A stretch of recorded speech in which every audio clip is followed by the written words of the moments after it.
30-60-90 के बारे में ब्रीफ में बात करी थी, वो एक छोटा सा पॉइंट था जो हम क्लियरफाई कर लेते हैं। आज मैं फोकस कुछ टूल्स पे करूंगा रादर देन कॉन्सेप्ट्स। आज मैं कुछ टूल्स पे बात करूंगा जो टूल्स आप इमीडिएटली अडॉप्ट कर सकते हैं, यूज कर सकते हैं एंड उसके आउटकम देख सकते हैं, राइट। ना पहला टूल जो हम बात करेंगे 30-60-90, ये ब्रह्मा के कॉन्सेप्ट से था, जहां पर हमने बात करी थी रिक्रूटमेंट कहां चालू होता है और कहां खत्म होता है। तो रिक्रूटमेंट चालू होता है जब आपने आइडेंटिफाई किया नीड, और रिक्रूटमेंट खत्म होता है जब आपने उस बंदे को ज्वाइनिंग करा ली, उसका प्रोबेशन पीरियड खत्म हो गया और उसको कंफर्मेशन दिया। जब तक आपने कंफर्मेशन नहीं दिया तब तक वो रिक्रूटमेंट ही है। आज का ये कॉन्सेप्ट है, पहला टूल इज अबाउट आप कंफर्मेशन कैसे देने वाले हो। So are you going to confirm him because based on the time and observation कि उसने अपने साथ साल भर गुजार लिया इसलिए वो कंफर्म हो गया बाय डिफॉल्ट, या क्या। हमने ये भी बात करी थी कल कि जितनी जल्दी कंफर्मेशन देते हैं उतना बेटर है। कंफर्म का मतलब जरूरी नहीं कंफर्म कर दिया, कंफर्म से मतलब है जो डिसीजन लेना था वो ले लिया। और हमने बात करी थी 90 डेज के ऊपर वो डिसीजन नहीं जाना चाहिए। So within 90 days you have to जज वो बंदा आपके काम का है या नहीं काम का है। नहीं काम का है तो बाहर जाना का है तो उसको कंफर्मेशन इमीडिएटली देना चाहिए। सो उसके लिए टूल है 30-60-90 जिसे हम कहते हैं। सो 30 डे, 60 डे, 90 डे, आपने उसको 0 डे पे जिस दिन उसने ज्वाइन किया है आपने उसको अगले 30 दिन का, अगले 60 दिन का, अगले 90 दिन का, अगले क्वार्टर का रादर काम दे दिया है, आउटपुट दे दिया कि मुझे तुझसे क्या रिजल्ट चाहिए। और आपने उसको 30 डे पे, 60 डे पे और 90 डे पे रिव्यू करना है।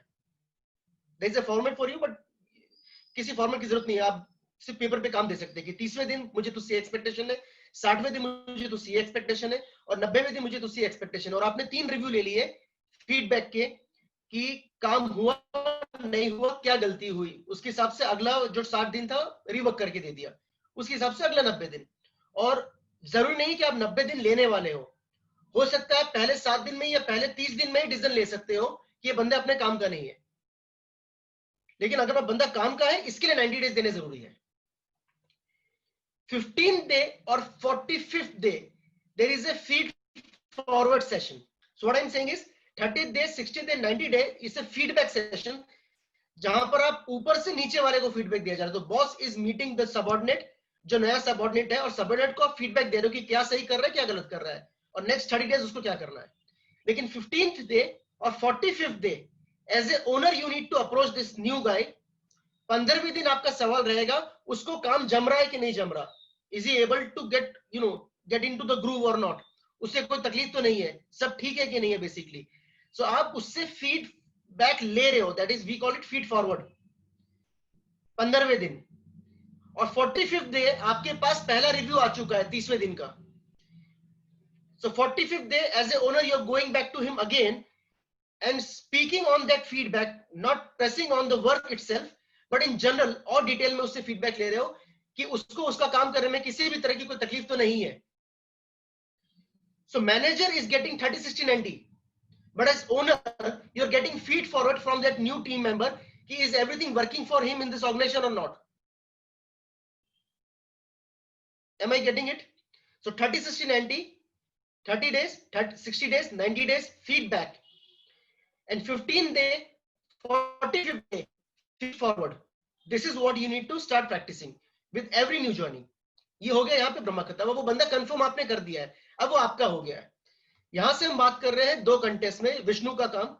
विष्णु का काम वाज अबाउट मेजरमेंट, जिससे हम विष्णु लूप कह रहे थे।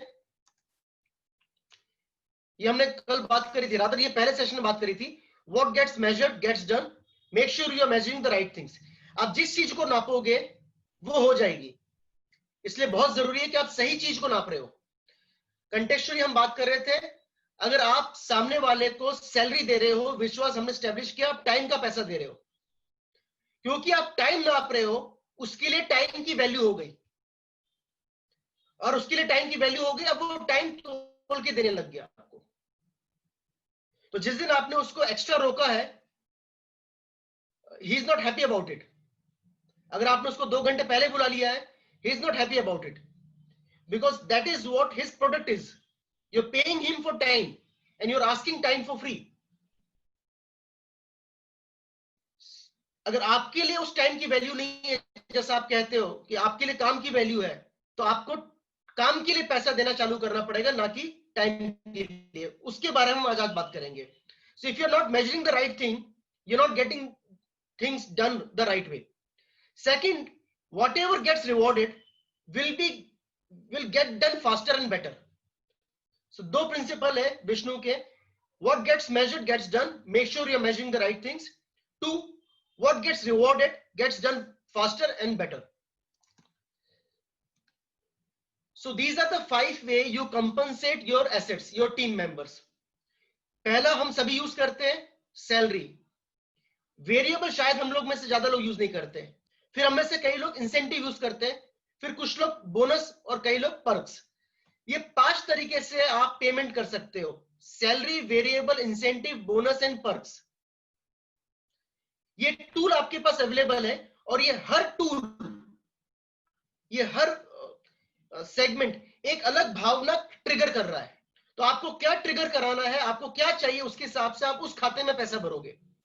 आप सैलरी दे सकते हो, आप वेरिएबल दे सकते हो, आप इंसेंटिव दे सकते हो, और आप बोनस दे सकते हो, पर्क दे सकते हो, और इनका कॉम्बिनेशन दे सकते हो। नाउ लेट्स सी किसका क्या काम है। सैलरी आप देते हो सिर्फ और सिर्फ टाइम के लिए, वेरिएबल आप देते हो काम के लिए, इंसेंटिव आप दोगे आउट ऑफ ऑर्डिनरी आउटकम के लिए, बोनस आप देते हो कंपनी ने अपना टारगेट पूरा किया है इसके लिए, और पर्क आप देते हो उसके भलाई के लिए, welfare. Now let's understand in detail. Salary हमने राम और श्याम की बात करी थी, तो राम को 50% सैलरी मिलेगी क्योंकि वो 15 दिन ही आया, और श्याम को फुल सैलरी मिलेगी बिकॉज वो 30 दिन आया। तो काम के लिए आप सैलरी दे रहे थे नहीं, टाइम के लिए आप सैलरी दे रहे थे। तो 15 दिन के लिए आधे महीने की पगार मिली बिकॉज राम 15 ही दिन आया, वो टाइम था, इसके लिए सैलरी मिली।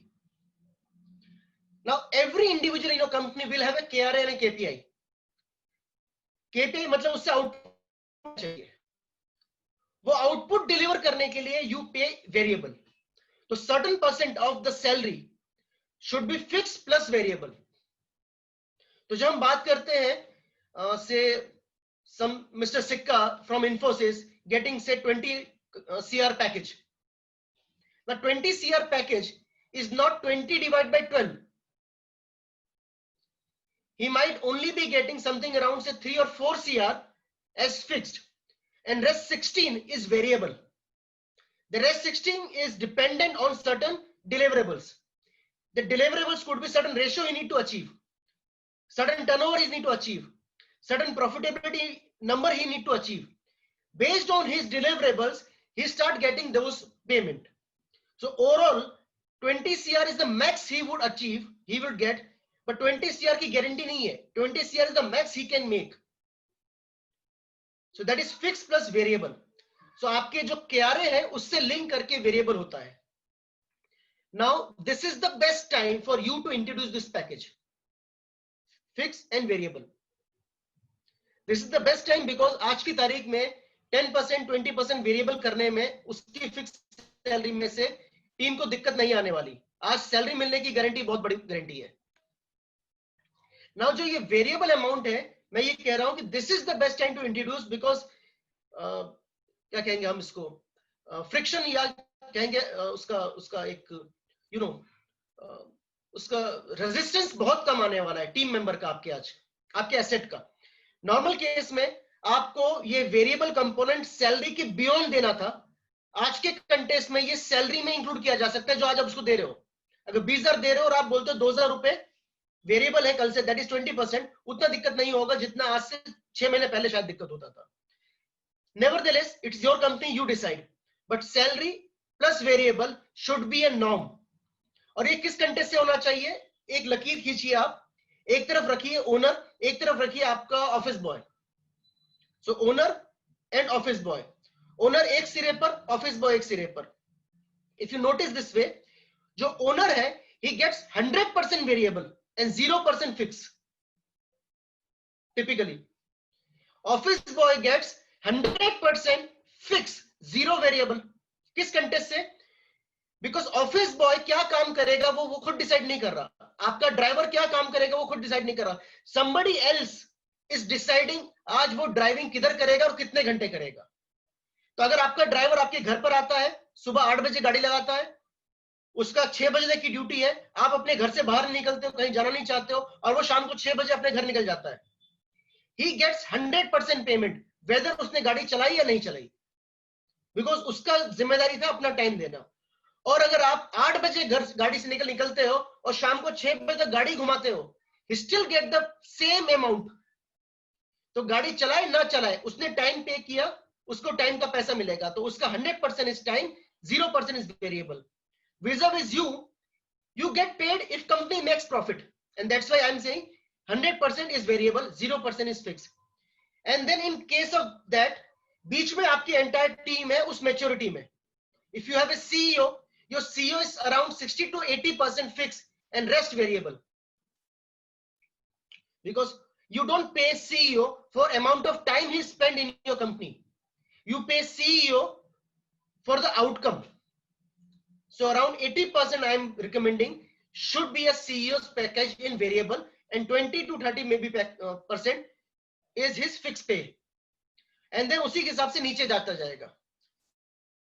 मैं आज से 6 महीने पहले ये रिकमेंड करता था, जब ये मुश्किल हो रहा है यू नो दिस कॉन्सेप्ट को डिजस्ट करना टीम के लिए कि वो वेरिएबल पे नहीं आना चाह रहे अपने करंट सैलरी से, तो मैं रिकमेंड करता था minimum 1% variable across the board होना ही चाहिए।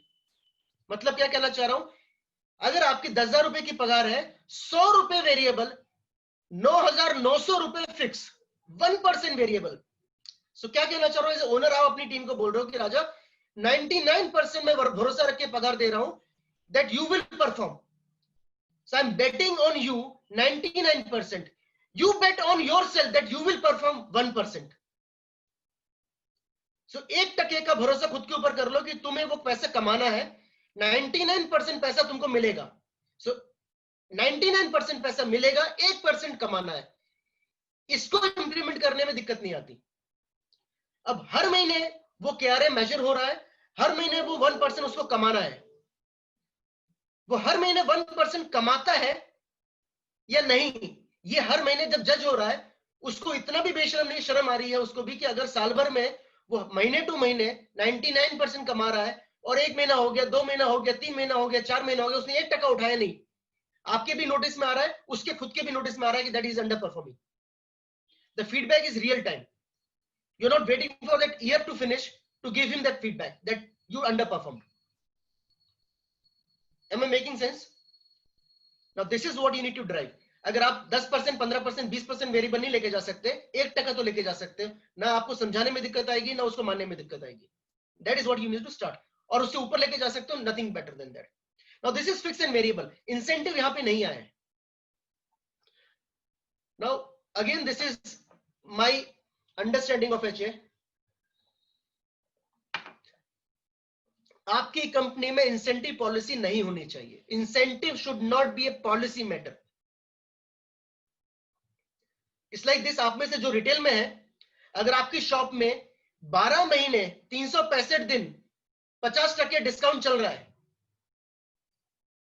क्या आपका कस्टमर डिसीजन लेने के लिए इंड्यूस होगा कि मेरे को अभी जाके खरीदना है? इफ द डिस्काउंट इज 12 महीने, he is not excited about that discount anymore। Discount तब काम करते हैं जब इट इज लाइक ये 1 महीने के लिए आया है, ये 15 दिन के लिए आया है, ये 10 दिन के लिए आया है, पूरे साल में ये इसी टाइम आने वाला है। लेकिन अगर वो डिस्काउंट 12 महीने है, उसका कोई एक्साइटमेंट नहीं रहता कस्टमर को, क्योंकि लगता है इस महीने नहीं अगले महीने ले लूंगा ना। उसी तरीके से जब 12 महीने की इंसेंटिव पॉलिसी है, there is no inducement to work hard, क्योंकि उस टीम मेंबर को लगता है इस महीने नहीं मिला अगले महीने ले लूंगा, और वो अगला महीना शायद कभी आता ही नहीं ज्यादातर के केस में। So incentive should be like you are offering sale, either it is seasonal or on certain product or in certain time। so it should be ad hoc। certain product जो जिनका सेल नहीं जा रहा, उसके लिए आपने incentive डाल दिया उस टाइम बीइंग के लिए, या आपने स्टॉक क्लियरेंस के हिसाब से डाल दिया सेल की, इस टाइम बेचोगे तो तुमको मिलेगा, या आपने सर्टन, आप रियल एस्टेट में हो और ये आपका वो पितृपक्ष चल रहा है जहां पे सेल नहीं होती और आपने बोला पितृपक्ष में जो भी बेचेगा उसको इतना, then incentives start working. Incentives are like steroids. तो स्टेरॉइड्स अगर जान जा रही है और दे रहे हो तो वो मेडिसिन है, वो रामबाण है. लेकिन अगर स्टेरॉइड्स से ही आप बॉडी बिल्ड कर रहे हो, रूटीन में ले रहे हो, तो वो पॉइजन है. तो इंसेंटिव जब रूटीन बन जाते हैं वो पॉइजन है. Incentive should be use for certain specific reason. इसीलिए मैं क्या कह रहा हूं, इंसेंटिव की पॉलिसी नहीं चाहिए, इंसेंटिव की स्कीम्स चाहिए. Schemes which are time bound, not for eternity. So that is incentive. Variable is for his routine work. Variable he need to earn to deliver. Incentive is for some extraordinary outcome. Routine के लिए नहीं. So आपका HR है, HA है, या आपका production का बंदा है और वो सेल लेकर आता है. So an HA is not supposed to, accountant is not supposed to sell, but he sells. तो उसको पहले प्रोडक्ट के ऊपर इंसेंटिव मिल जाएगा. But your sales guys suppose to sell, उसको पहले प्रोडक्ट पे इंसेंटिव नहीं मिल सकता. नहीं तो अकाउंटेंट भी मांगेगा हर एंट्री करने के लिए इंसेंटिव, अगर हर सेल करने पर उसको. Then we get into bonus. Now incentive आप पूरी कंपनी के लिए सेट नहीं कर सकते, वेरिएबल आप पूरी कंपनी के लिए सेट कर सकते हो. इंसेंटिव उनको मिलता है जो रियल बिजनेस आउटकम दे रहे हैं. टिपिकली इंसेंटिव मिलेगा सेल्स वालों को, ज्यादातर कंपनी में.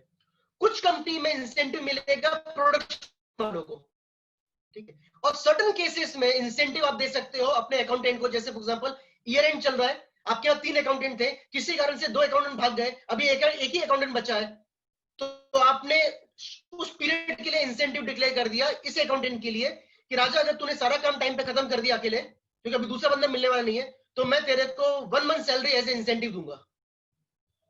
सो ये एडहॉक स्कीम है, रूटीन नहीं है. तो आप इंसेंटिव को अपने टाइम की बिजनेस प्रॉब्लम को करने के लिए करोगे. That is incentive. Bonus is for entire company at large. Bonus is for जहां पर हम बात कर रहे हैं कि कंपनी ने अपना टारगेट पूरा किया और आप बोनस डिक्लेयर कर देते हो. क्यों? बिकॉज जब कंपनी टारगेट पूरा करती है तो लेकिन सिर्फ उसकी, और अगर वो मशीनरी नहीं चलती थी टारगेट पूरे नहीं होते थे. आपके प्रोडक्शन वाले ने या आपकी सर्विस रेंडरिंग वाले ने अच्छी सर्विस दी है, इसके लिए आप नाम बिल्ड हुआ है, उस रेपुटेशन से वो माल बिका है, तो उस अच्छी सेल में प्रोडक्शन वाले का भी लेना, उस अकाउंटेंट का भी कुछ हाथ है, उस एचए टीम का भी कुछ हाथ है, उस परचेज वाले का भी कुछ हाथ है. सो बोनस के थ्रू आप उन सबको रिवॉर्ड कर रहे हो और कंपनी ने अपने टारगेट पूरे किए तो ये सबको मिलेगा. ये मैं कंप्लायंस वाले बोनस की बात नहीं कर, मैं ओवरऑल अबाउट जो कंपनी कहता है उसके बारे में बात कर रहा हूं.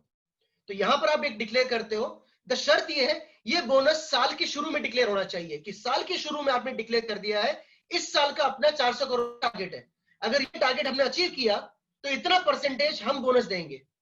इतना परसेंटेज बोनस का मतलब है उसको आपने अगर स्कीम बनाई इस तरह से कि सैलरी के हिसाब से मिलेगा या प्रोफाइल के हिसाब से मिलेगा, वो जो भी आपने फॉर्मूला सेट किया है उस फॉर्मूले के हिसाब से आप एक नॉशनल अमाउंट अभी से डिक्लेयर कर देते हो कि अगर इतना हमने किया तो इतना परसेंटेज बोनस मिलेगा, that is that this amount bonus मिलेगा. ये अमाउंट होगा. इसका मतलब मेरा तुमको अगर कंपनी ने 400 करोड़ किया तो तुमको 10 लाख रुपए बोनस मिलेगा. तो सचेत मेहता को वो अमाउंट आज पता चलना चाहिए साल के शुरू में. Sachet Mehta might be your accountant. Now Sachet Mehta as an accountant knows कि ये 10 लाख उसको तब मिलेगा साल के आखिरी में जब सेल्स वाले ने टारगेट पूरा किया और प्रोडक्शन वाले ने टारगेट पूरा किया. He will not allow the account as an accountant only the sales वाला की वो काम चोरी करे या वो काम ना करे या अकाउंटेंट बोला एज ए प्रोडक्शन वाला काम ना करे. He will do whatever in his power to help the any other team to deliver, because सब deliver करेंगे तब उसका 10 लाख बनता है. So you enroll all your fringe element into the business core because now they have something to look forward to. So that is what bonus delivers. And perk is where you say you are a human and I will treat you like one. So perk has nothing to do with performance. It is just your feeling about them. So that's your welfare. Apart from compliances, अगर आपको insurance करके दे रहे हो, अगर आप उनके लिए pick and drop service arrange कर रहे हो या कुछ क्रशर दे रहे हो, whatever you feel like, वो जो आप दे रहे हो वो वेलफेयर के खाते में है. वहां से आपको कुछ रिटर्न नहीं चाहिए. बोनस दे रहे हो, कुछ रिटर्न चाहिए. कंपनी का टारगेट पूरा होना चाहिए तो बोनस मिलेगा. इंसेंटिव कुछ आउट ऑफ ऑर्डिनरी दे रहे हो तो तुमको मिलेगा. सो वेरिएबल ये करोगे तो मिलेगा. टाइम, सैलरी, टाइम दोगे तो मिलेगा. सो पहले के 4 चीजें, वो कुछ करेगा तो उसको दिया जाएगा. It is conditional. Perk is unconditional. You are just giving because you want to give. Perk, if I may use the word, perk तुम्हारी औकात है, बाकी 4 चीजें उसकी औकात है. बाकी 4 उसको कमाना है, पर तुम्हारी श्रद्धा है. So that is these 5 areas, the way you can compensate your assets.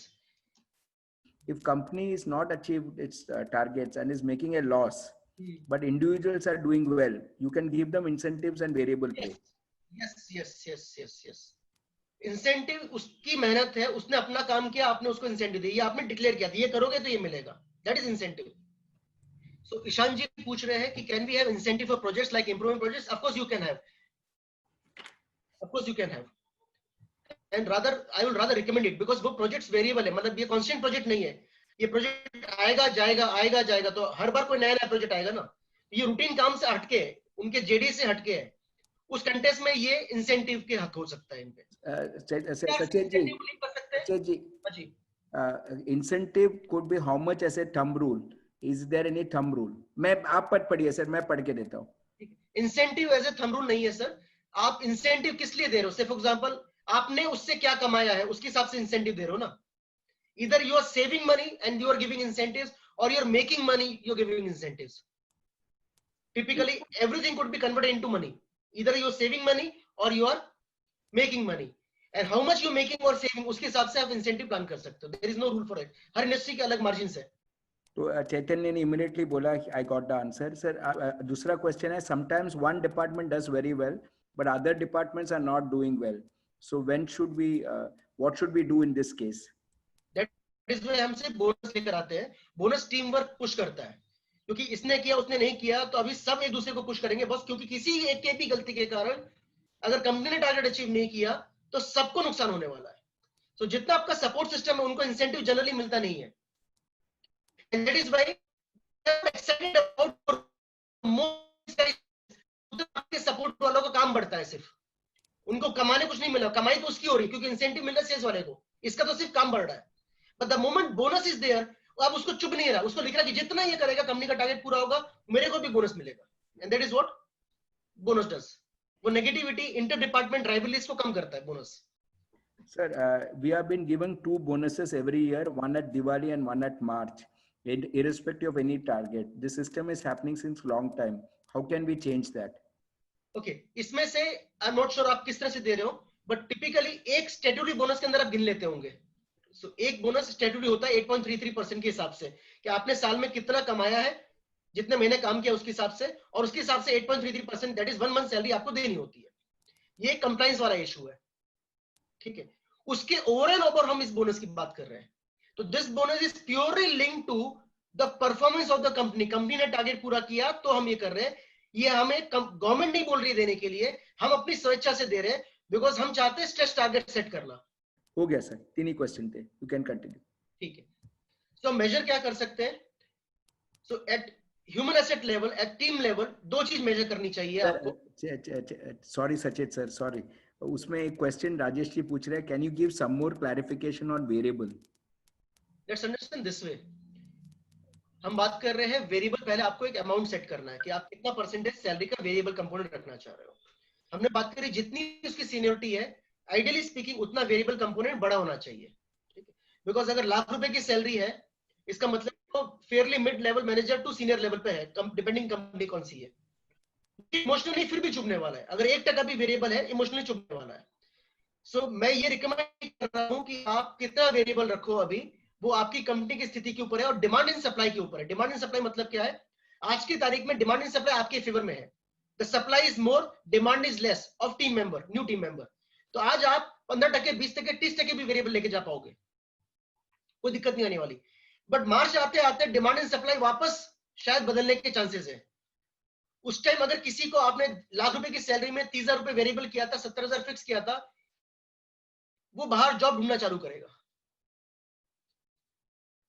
ठीक है, तो उस कंटेस्ट से हम कहना चाह रहे हैं कि पहले आप वेरिएबल का कॉन्सेप्ट डाइजेस्ट कराना चालू करो, वेरिएबल उतना रखो जितना मैटर कर, जितना आप हैंडल कर सकते हो उतना, और worst case scenario at all level 1% variable कर ही दो।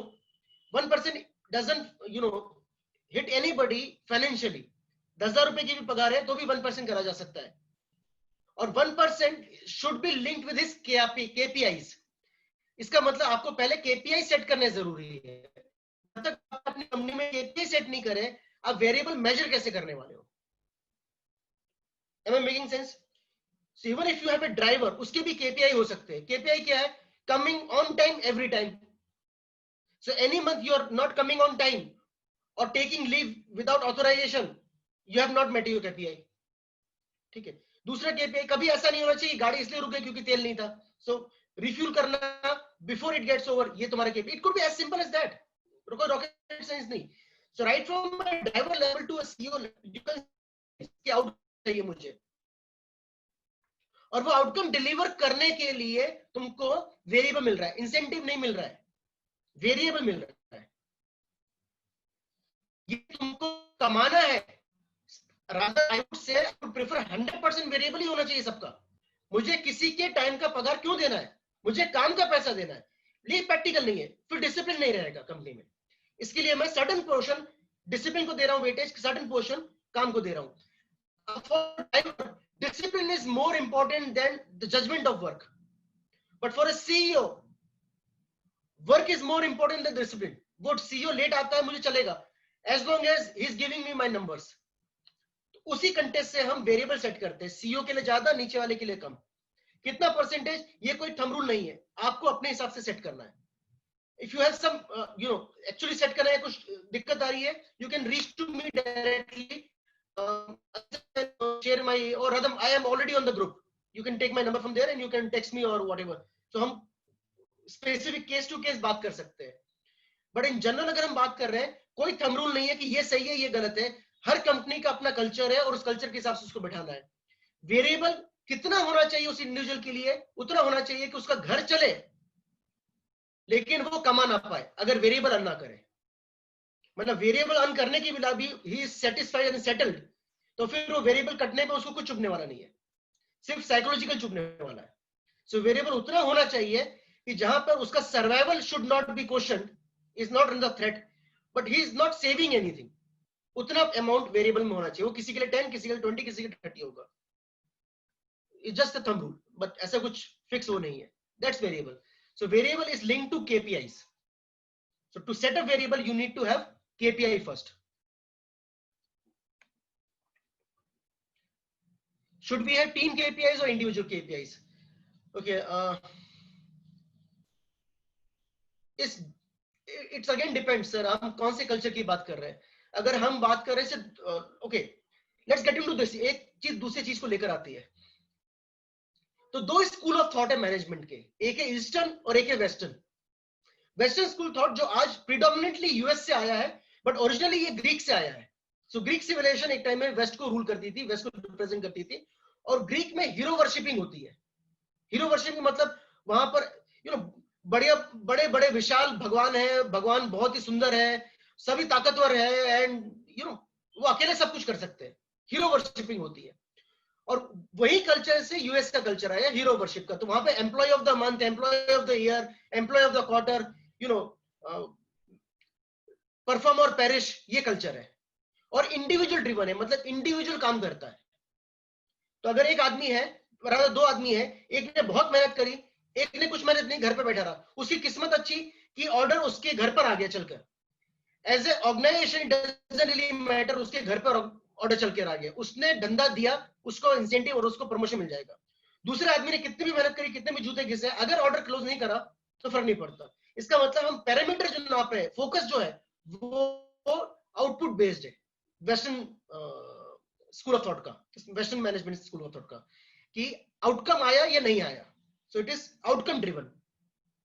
Eastern predominantly represented by Japanese, it is process driven, input driven. अगर इनपुट सही किया है तो आउटपुट आ ही जाएगा, अगर इनपुट गलत किया है तो सब गलत है।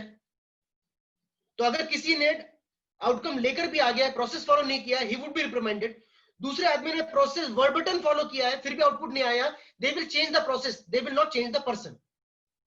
हमारा प्रॉब्लम यह है कि हम बीच में पड़ जाते हैं। अपने पास एक टीम मेंबर आता है और वो कहता है कि सर कितने जूते घिसे, सारी मेहनत करी, जैसा आपने बोला वो किया, मार्केट इतना खराब है, ऑर्डर नहीं आया, और हम देखते हैं कि उसने बाकी मेहनत करी और हम उसको माफी दे देते हैं। उसने प्रोसेस सारा फॉलो किया, आउटपुट नहीं आया और हमने उसको माफी दे दी। हम कह रहे कि हम जेन्युइनली समझ रहे कि तुमने किया। दूसरा मेंबर आता है, उसने टारगेट पूरा किया है बट उसने ना रिपोर्टिंग करी है, ना कपड़े ढंग से बोले, उसने 2-3 लोगों को गाली वाले भी दी है, आपके कल्चर में नहीं बैठ रहा है, प्रोसेस कोई फॉलो नहीं करता, रिपोर्टिंग टाइम पे करता नहीं है, टाइम पर आता नहीं है। आप उसको डांटने जाते हो और अब वो बोलता है कि सर डांट क्यों रहे हो, काम तो करके दिया ना, आउटपुट आया है, अब मैंने इतने लोग से मिला या उतने लोग से मिला, इसमें नन ऑफ योर बिजनेस। और आप बोलते बात तो सही है, आउटपुट तो आया। तो डिसाइड कर लो, आपको आउटपुट पे फोकस करना है तो पहले वाला जाना चाहिए था, और अगर आपको प्रोसेस पे फॉलो करना है तो ये दूसरा वाला जाना चाहिए था। आपके यहाँ पे दोनों टिक जाते हैं। तो आपका फोकस आउटपुट है या प्रोसेस है? मैं क्यों कर रहा हूं, क्योंकि ईशान जी आपके सवाल से इसको लिंक है। But the point is this, पहले आपको डिफाइन करना है कि आप आउटपुट फोकस करना, इनपुट फोकस करने वाले हो। फोकस हो सकता है, I am not saying output पे फोकस कर रहे हो तो इनपुट की रिक्वायरमेंट नहीं है, या इनपुट पे फोकस कर रहे हो तो आउटपुट की रिक्वायरमेंट नहीं है। I am just wondering, focus दोनों नहीं हो सकता, फोकस एक टाइम पर एक ही चीज रहेगी। Now if your focus is output, then you're measuring individual KPIs. You may set KPI at all level, but at the end of the day, your decision making is individual. So you are going to see individual KPIs. And if your focus is, process, you're measuring something else. You're not seeing individual ne kaam kiya ki nahi kiya. You're seeing process are being followed. Leadership is great and stuff like that. Are we on the same page? Okay. Your team KPI is nothing but the leader's individual KPI. Am I making sense? जब आप कहते हो individual KPI और जब कहते हो team KPI, team KPI is nothing but a testimony of that leaders, teams leader. तो team KPI भी मेरी नजर में इंडिविजुअल केपीआई ही है, बिकॉज टीम ने काम किया कि नहीं किया वो टीम का केपीआई मेजर हो रहा है, लेकिन कौन उसकी जिम्मेदारी ले रहा है, फाइनल जिम्मेदारी अभी भी इंडिविजुअल की है, तो इसका मतलब लीडर की है। अगर आप वेस्टर्न स्कूल ऑफ थॉट से केपीआई सेट कर रहे हो तो आपने इंडिविजुअल केपीआई सेट किया है या टीम केपीआई सेट किया है। टीम केपीआई को भी आप लीडर की टेस्टिमोनी लोगे और इंडिविजुअल केपीआई तो इंडिविजुअल था ही। और अगर आप प्रोसेस ओरिएंटेड जा रहे हो, output based, then you are following a different method. European country, I guess in Germany, you cannot have an individual performance appraisal. You're not supposed to appraise an individual. कुछ culturally है, कुछ अलग है। आपको पहले अपनी कंपनी का culture समझना है कि आपके लिए प्रोसेस फर्स्ट और आपके लिए आउटपुट फर्स्ट, आउटकम फर्स्ट।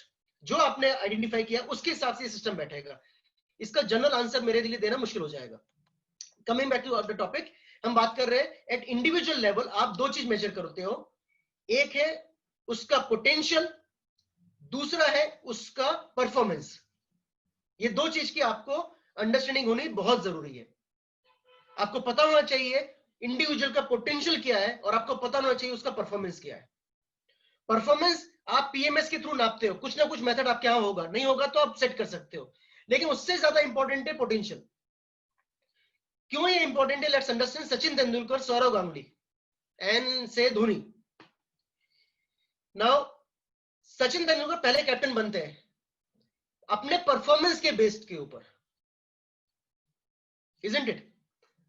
तो उनका परफॉर्मेंस एज बैट्समैन कहीं कम नहीं था और उस परफॉर्मेंस के बेस पर वो टीम लीडर बन जाते हैं। एक अच्छा सेल्समैन है, अच्छे सेल्स के आउटकम लेकर आ रहा है और इसके लिए आपने उसको मैनेजर बना दिया। क्या आपने कभी एक्सपीरियंस किया अब ना वो अच्छा सेल्समैन रहा और अच्छा मैनेजर तो बन ही नहीं पाया? अगर ये आपने स्टोरी कहीं सुनी है या एक्सपीरियंस करी है, ये वही सचिन तेंदुलकर वाला गेम है। क्योंकि आपने पोटेंशियल को एसेस नहीं किया, सिर्फ परफॉर्मेंस को एसेस करके अपना डिसीजन लिया है.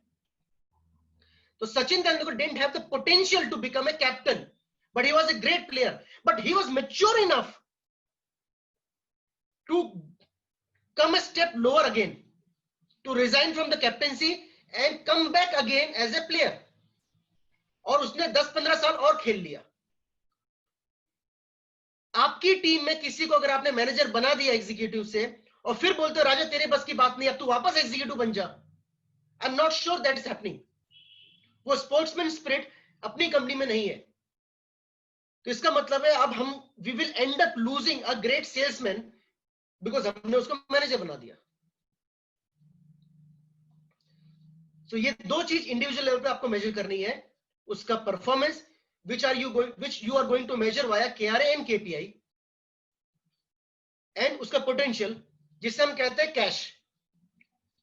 Cash is nothing but knowledge, attitude, skill and habits.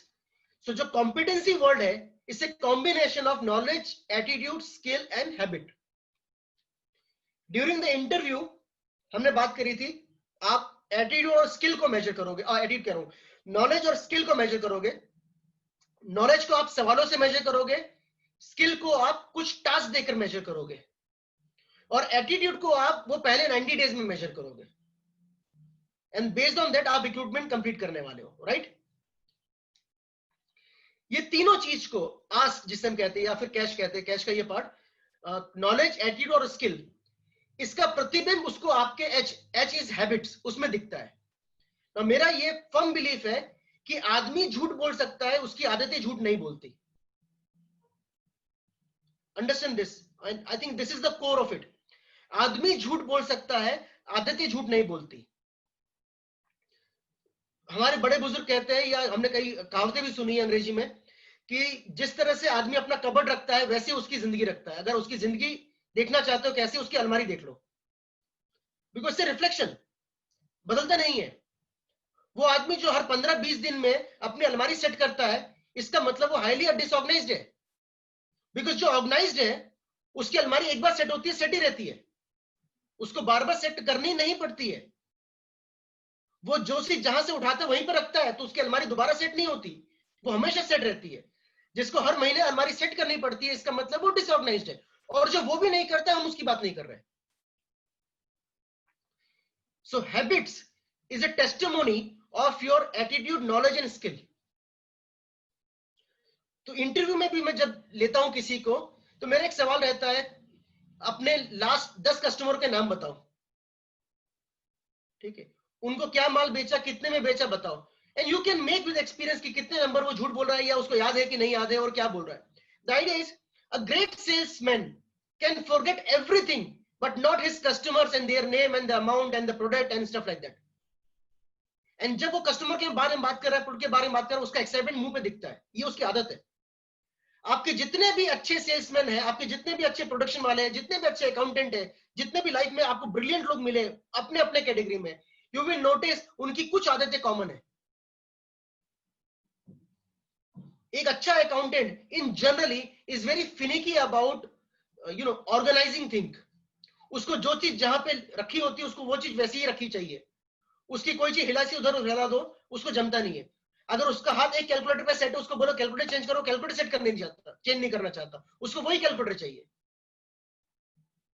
ठीक है, he doesn't change things quickly.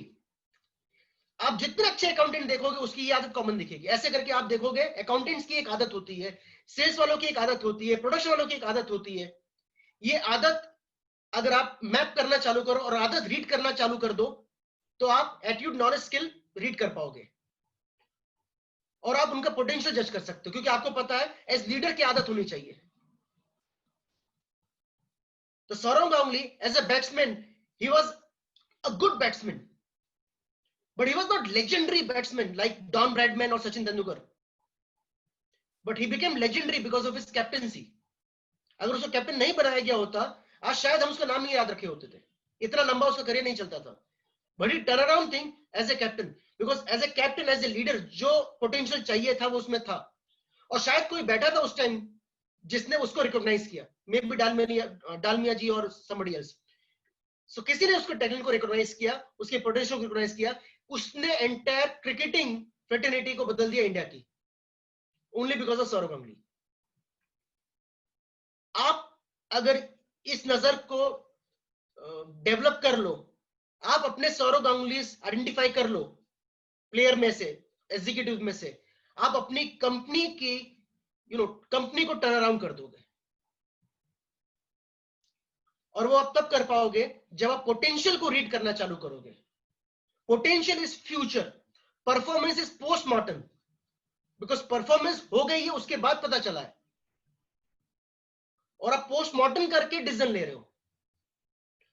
And potential जज करना is actually predicting the future, that is the game. Performance जज कोई भी कर सकता है, कोई बहुत रॉकेट साइंस नहीं है। पोटेंशियल जज करना is the trick, and that is what you need to develop. Invest in potential. If you are able to identify your Sourav Gangulys, you will change the game for yourself.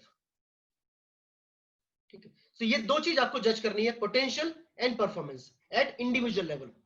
Eight organization level there are various things. कुछ एक चीज जैसे हमने बोला, पहली चीज strategic alignment. What do you mean by strategic alignment?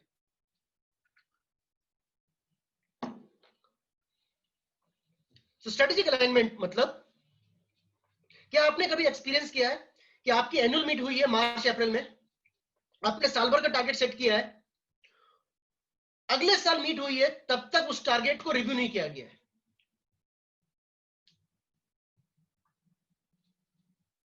I'm giving you a worst case scenario। मेरा मतलब है साल में टारगेट सेट हुआ और सिर्फ एक टारगेट सेट नहीं होता, मल्टीपल कई चीजें बात होती है उस टाइम, ये करेंगे ये करेंगे ये करेंगे, और उसके बाद 1-2 महीने के बाद फिर वो उसका जो फिस था वो फिस खत्म हो जाता है। साल के आखिरी में वापस याद किया जाता है कि क्या प्रेजेंटेशन दी थी, उसके हिसाब से क्या हुआ क्या नहीं हुआ। Am I able to connect? अगर ये एक्सपीरियंस हुआ है कि वो इमोशन फिस होते गए और साल के आखिरी में प्रेजेंटेशन रिकॉल करनी पड़ेगी, क्या बात करी थी, अब उसको रिव्यू करते हैं हुआ कि नहीं हुआ, इसका मतलब स्ट्रेटेजिक अलाइनमेंट नहीं है गोल के साथ आपका। Your entire company is not working on A daily basis with that goal जो आपने साल के शुरू में किया था। तो अगर साल की शुरू में जो गोल तय किया था, अगले 365 दिन आपकी कंपनी में हर इंडिविजुअल उसी गोल के लिए आना चाहिए, ये उसको याद रहना चाहिए कि this is what he is working for, that goal जो हमने साल के शुरू में डिसाइड किया, नथिंग एल्स। तो ये कैसे डिलीवर करना है, इसको मैं आपसे कहता हूं, कितने स्ट्रेटेजिक अलाइन्ड हो आप। अगर आप पूरे साल अपनी कंपनी को उस गोल के ट्रैक पर रख पाओगे तो वो गोल अचीव होगा ही, ये कोई रॉकेट साइंस नहीं है। क्योंकि आपकी कंपनी ऑफ ट्रैक हो जाती है उस थॉट प्रोसेस से जो साल के शुरू में हुआ था, उस चक्कर में सारी प्रॉब्लम होती है। एंड अनफॉर्चुनेटली मैं उनकी बात ही नहीं कर रहा हूं जिन्होंने वो साल के शुरू में गोल ही नहीं सेट किया है। इट इज सरप्राइजिंग, बट हम में से कई लोग annual goals, annual target set ही नहीं करते। रिव्यू बहुत दूर की बात है, उसके साथ अलाइन रखना बहुत दूर की बात है। हम रोज जी रहे हैं, रोज के रोज काम कर रहे हैं, हम प्लान करके नहीं कर रहे हैं। कुछ मेरे क्लाइंट पूछते प्लान करने की क्या जरूरत है, मतलब जो हम प्लान करेंगे वैसे थोड़ी, जैसे मार्केट आएगा हम वैसे रेट करेंगे। आई एग्री, लेकिन अगर आप जैसे मार्केट आ रहा है वैसे रेट कर रहा है, दैट इज योर अप्रोच। आप किसी भी बस में बैठ जाओ, सारी बस सही है, क्योंकि अगर आपको डेस्टिनेशन की अंडरस्टैंडिंग नहीं है कहां जाना है, तो किसी भी गाड़ी में बैठ जाओ। The game is you are driving it. The fun उसमें है कि आप कंट्रोल करो। कंट्रोल कभी कर नहीं रहे हो, बट वो कंट्रोल करने की कोशिश, उसी में फन है। नहीं तो स्टीयरिंग व्हील नहीं चाहिए, सिर्फ एक्सीलरेटर पे पैर दबाओ और जहां गाड़ी जारी करने दो। दैट्स नॉट एक्साइटिंग ना, उसको स्टीयर करने में एक्साइटमेंट है। तो साल का गोल सेट करना, एंटायर कंपनी को उसके ट्रैक पे रखना, अचीव करना, नहीं तो सीखना, एंड देन फिर नेक्स्ट ईयर अचीव करना, and that's how you do. So there are certain tools which will keep you on track. One is traction, another is OKRs। ये दो टूल्स मैं रिकमेंड करता हूं, traction and OKR। Traction is a concept by EOS करके concept है, entrepreneur operating system. If you want some help, I can guide you on that. So that is one way. Another is OKRs. So if you are or other fairly any size of organization, आप दोनों काम कर सकते हो। हम उसकी थोड़ी सी detail आज बात कर लेंगे कि कैसे ये करना है, अगर टाइम परमिट करता है और आपको इंटरेस्ट है तो। स्ट्रेटेजिक अलाइनमेंट कैसे करना है। दूसरा आपको मेजर करना है कल्चर, उसके लिए टूल है OCAI। इफ यू वांट, ये फॉर्मेट, ये टूल जो है मैं अपने टेलीग्राम ग्रुप पर भेज देता हूं, आप असेसमेंट अपने एंड पे ले सकते हो टू अंडरस्टैंड कि आप किधर हो। सो मोटे मोटा हम बात करें कल्चरल में 4 तरह के कल्चर होते हैं, आप उसमें से एक हो और एक बनना चाहते हो, और सारा फ्रिक्शन उधर का ही है। सो पहला कल्चर है जिसे हम कहते हैं क्लान कल्चर। क्लान मतलब फैमिली, ट्राइब। सो एक आपका ऑर्गेनाइजेशन कल्चर है जिसे हम कह रहे हैं आपका क्लान कल्चर है, मतलब फैमिली की तरह आप काम कर रहे हो। फैमिली मतलब क्या होता है? फैमिली मतलब होता है कि अगर आपके 2 बच्चे हैं, आप बाहर गए और बाहर से कुछ गिफ्ट लेकर आ रहे हो, तो दोनों बच्चों के लिए एक शैतान है और एक सीधा है, एक आपकी बात मानता है, एक आपकी बात नहीं मानता है। लेकिन जब आप गिफ्ट लेकर आ रहे हो तो दोनों के लिए बराबर लेकर आते हो, बिकॉज दोनों आपके बच्चे, फर्क नहीं पड़ता कि कौन परफॉर्मर है कौन नॉन परफॉर्मर है। ठीक है, अगर आप किसी बच्चे को कुछ एक्स्ट्रा दे रहे हो तो आप इंश्योर करते हो दूसरे बच्चे को ना पता चले, बिकॉज उसको पता चल जाएगा, बुरा मान जाएगा, तो आपको फर्क पड़ता है उसके बुरा मानने से। That is clan culture. ठीक है, इमोशन के ऊपर सब चल रहा है, सब साथ में रहेंगे तो अच्छा है, ये गेम है। ठीक है, इसको निकाल दूंगा तो बुरा लग रहा है, किसी को निकालने से पहले आप 10 बार सोच रहे हो, not because strategy but because emotionally also invested कि आपको निकालना जम नहीं रहा है। That is clan culture. परिवार, you sharing everything, there is very thin line between personal and professional, ये बार बार ब्लर हो जाती है। That is clan culture. ठीक है, ना इस कल्चर में आप PMS सिस्टम नहीं बिठा पाओगे, बिकॉज PMS का यूज नहीं कर पाओगे, इंक्रीमेंट में तो कभी नहीं कर पाओगे, और अदर वैसे भी PMS का इंक्रीमेंट से कोई लिंक नहीं है। सो क्लान कल्चर एक है। दूसरा कल्चर है एडोक्रेसी, जिसे हम कहते हैं एडोक्रेसी, जिसे हम बात कर रहे हैं एप्पल है, गूगल है, ये एडोक्रेसी है। एडोक्रेसी मतलब क्या? आप मेच्योर हो, मैंने आपको काम दिया है, आपको मैं पगार दे रहा हूं, आप काम करो, पगार लेके जाओ। मैं आपको सिर्फ काम देने वाला हूं, तरीका नहीं बताने वाला। आप कितने बजे आना है, कौन से कपड़े पहनने हैं, you free to choose whatever you want to do, कौन से शिफ्ट आपकी मर्जी, do whatever you choose to do. एक टारगेट दिया, वो टारगेट उस बजट में अचीव करके दो, that's it, that's adhocracy. So हम बात करते हैं, जब गूगल की बात करते हैं, वो एडोक्रेसी है। आपको टारगेट दिया गया है, प्रोजेक्ट आपके हाथ में, वो प्रोजेक्ट टाइमलाइन के अंदर डिलीवर करना है, फिर आप सुबह आओ शाम को आओ, 24 घंटे काम करो, 3 घंटे काम करो, जीनियस है तो आई रियली डोंट केयर, मुझे डिलीवरी से मतलब है, दैट इज एडोक्रेसी।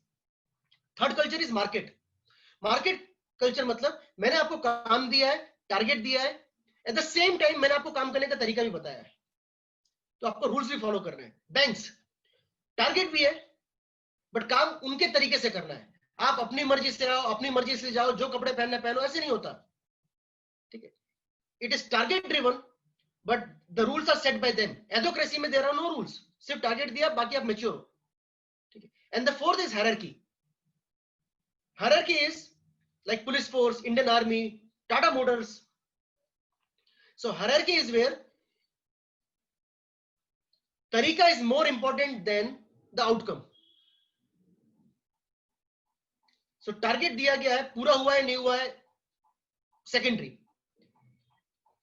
तरीका गलत कर दिया तो आदमी बाहर।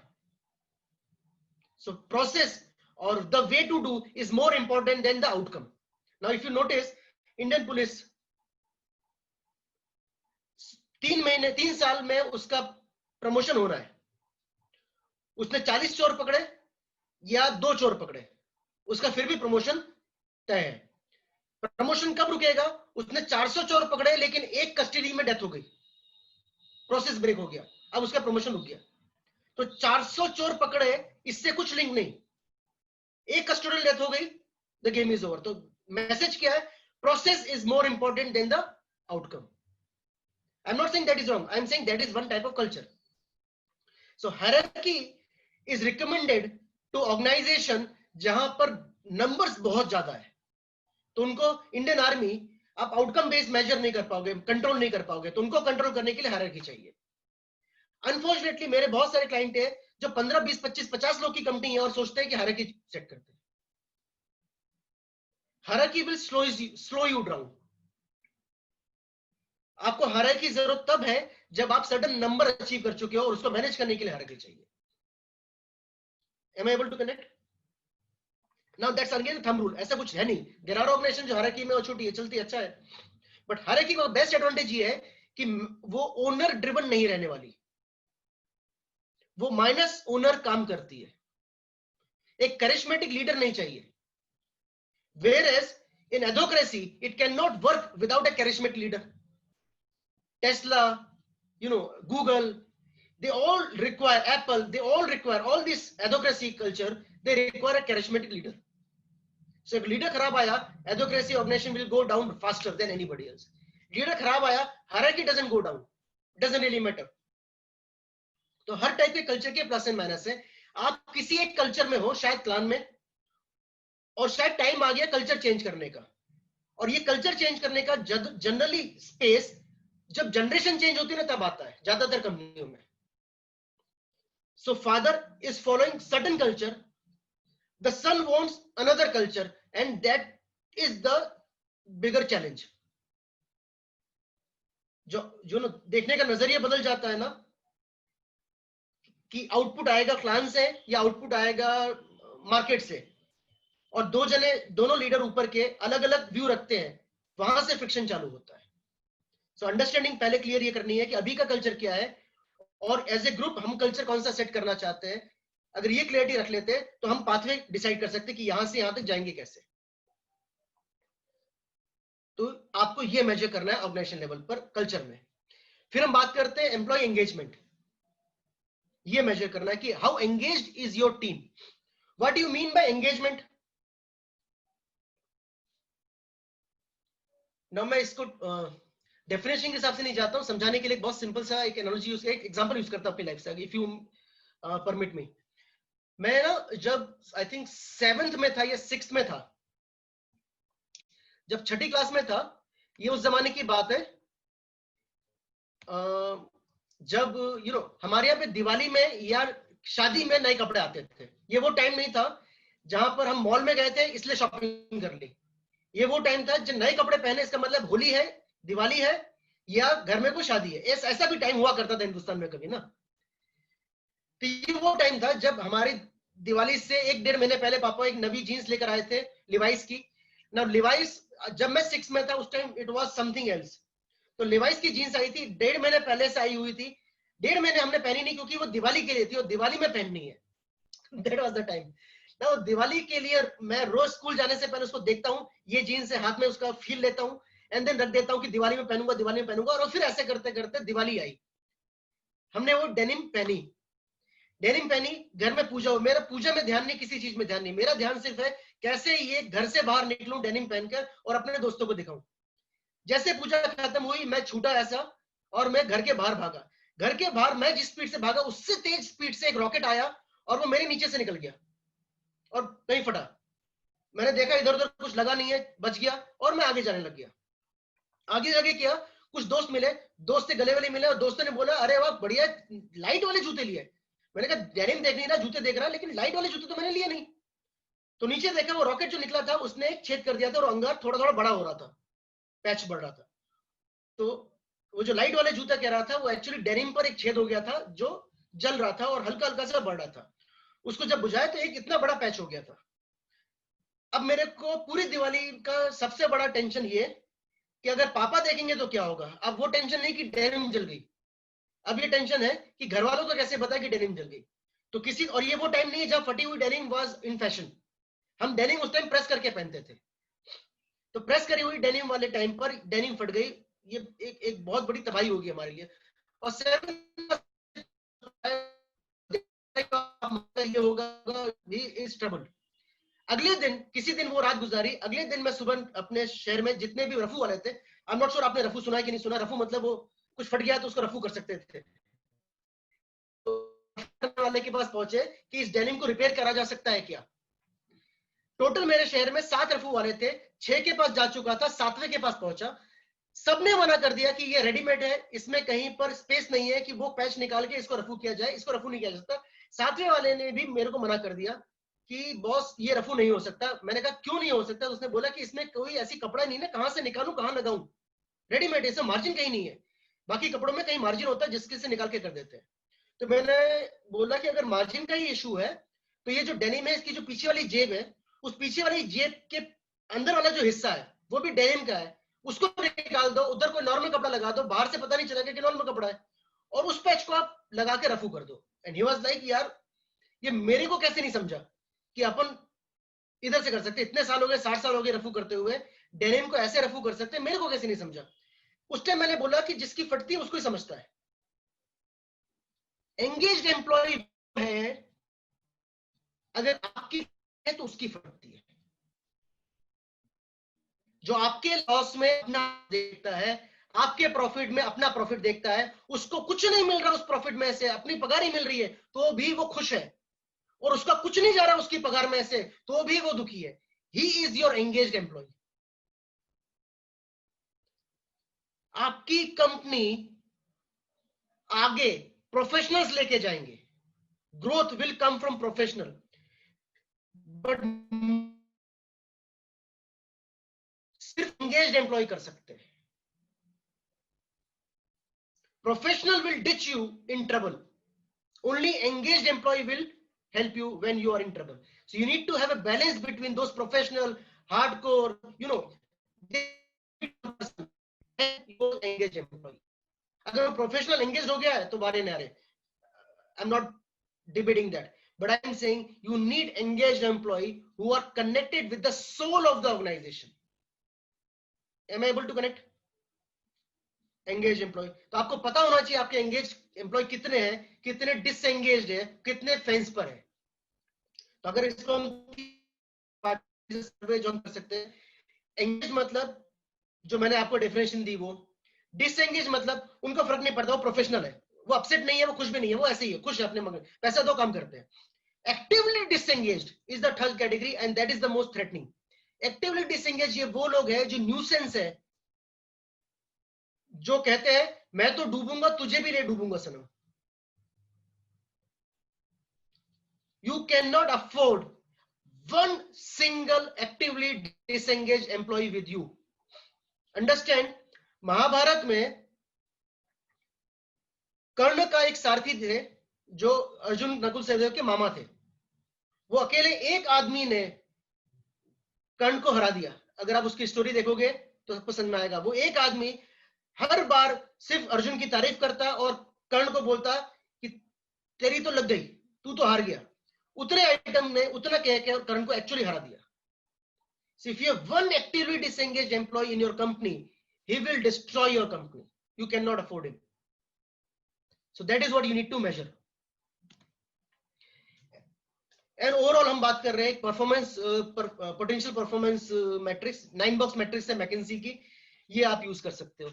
तो ये 4 चीजें हैं ऑर्गेनाइजेशन वाइड जो आपको मिनिमम मेजर करनी है इमीडिएटली. नाउ सो रिकार्डो सैमलर करके सैमको के ओनर है, इससे family owned business again. I think इनकी किताब है मैवरिक करके, आप सबको पढ़नी चाहिए अगर नहीं पढ़ी है तो. एडोक्रेसी कल्चर है वो. एडोक्रेसी मतलब आपने काम दिया है उसके बाद सब उन पे छोड़ दिया है.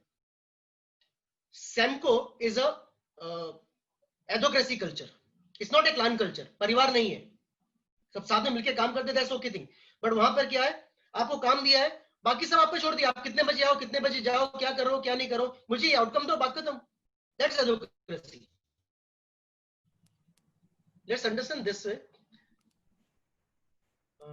हम सब ने अपने केआरए केपीआई आइडेंटिफाई कर लिए, ये उसके बाद चालू हो रहा है. तो आपने अपने अपने टीम के केपीआईज आइडेंटिफाई करके रखे. केपीआई आपके किसी भी कंटेस्ट में नहीं हो सकते, ठीक है, 3 से ऊपर.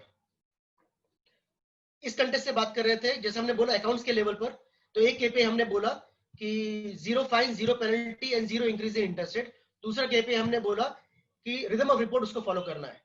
तो उसके अंदर उसके सारे काम मेजर हो जा रहे हैं. तो अगर आपने इंटेलिजेंटली केपीआई सेट किए तो 2 या 3 के अंदर आप सारे प्रोफाइल्स को नाप सकते हो. तो वो केपीआई आपने सेट किए. फिर आपने रिदम सेट किया. रिदम मैंने उस दिन बात करी थी, किसी ने सवाल पूछा था. तो किसी केस में आप इसको वीकली नापोगे, किसी केस में आप इसको मंथली नापोगे, सर्टेन केसेस में क्वार्टरली, सर्टेन केसेस में हाफ ईयरली, सर्टेन केसेस में ईयरली. किस केसेस में कैसे, अगेन ये मैच्योरिटी के ऊपर है. As CEO you can not measure weekly or monthly or even quarterly. A CEO, you are going to measure his performance at the max half yearly, ideally yearly. But a sales guy, sales executive, you can measure his performance even weekly. Accountant quarterly, उसको weekly ना measure करके कुछ करना नहीं है, ठीक है. HR professional quarterly. तो इस तरह से आप वीकली से लेकर एनुअली का एक रिदम सेट करते हो मेजरमेंट का, कब किसको कब ऐसे मेजर करना है, ठीक है. ये हो गया केपीआई को लेकर. KPI is 90% of that 360 degree. अगर हम बात करते हैं, if you have heard the word 360 degree appraisal, तो उसमें हम 90 डिग्री इज हिज केपीआईज, जो आप उसके मैनेजर उसको रिव्यू कर रहा है. Another 90 degree if you want, it would be self appraisal, जहां वो अपने आप को रिव्यू कर रहा है. Another 90 degree if you want to add, it would be his peer review. peer मतलब उसके साथ में काम करने वाले, ऊपर नीचे वाले उसको रिव्यू कर रहे हैं. And fourth is customer. अब ये चौथे के लिए पूरी स्टोरी थी. द गेम इज, मेरा मानना ऐसा है कि बाकी सब छोड़ दो, ये दो का रिव्यू होना चाहिए, उसका मैनेजर का और उसके कस्टमर का. अगर आपको सही कल्चर कंपनी में मेरिट बेस बिठाना है, उसका मैनेजर रिव्यू क्यों करने वाला है, ये आपको क्लैरिटी है. मैनेजर उसका आईडीपी बनाएगा और उसको ग्रो करेगा. Your performance management system, your PMS is not for increment and decrement. PMS के नाम में कहीं इंक्रीमेंट डिक्रीमेंट नहीं आ रहा. It's an appraisal system. Appraisal का मतलब है टू अप्रेज. अप्रेज मतलब जो मैं उस चीज के बारे में सोच रहा हूं, उसी तरीके से तुमको उसी चीज के बारे में समझ में आ गया, तो मैं और तुम एक ही लेवल पर आ गए किसी एक कॉन्सेप्ट को लेकर, तो मैंने तुमको अप्रेज कर दिया. Now we both know that thing the same way as I know, so that is appraisal. इस अप्रेजल का इस्तेमाल मैं फिर से कह रहा हूं इंक्रीमेंट डिक्रीमेंट के डिसीजन के लिए नहीं करना है. क्यों नहीं करना है?